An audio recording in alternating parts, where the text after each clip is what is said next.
Bravo. Bravo, Luka. Bravo. Kako kaže bravo, Luka? Lako. Hej. Kako kaže bravo, Luka? Tako.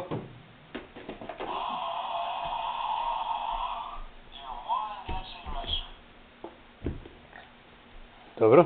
A kako će, gdje, šta se ono, šta ćemo vratimo tamo nazad? One dancing later. Šta je bilo tamo ispred klavira? Ne, pre toga. Šta je bilo? Pre toga. Šta je bilo pre toga to?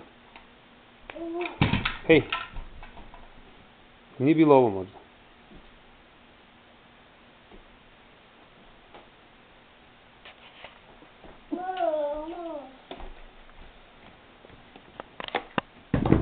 Dobro.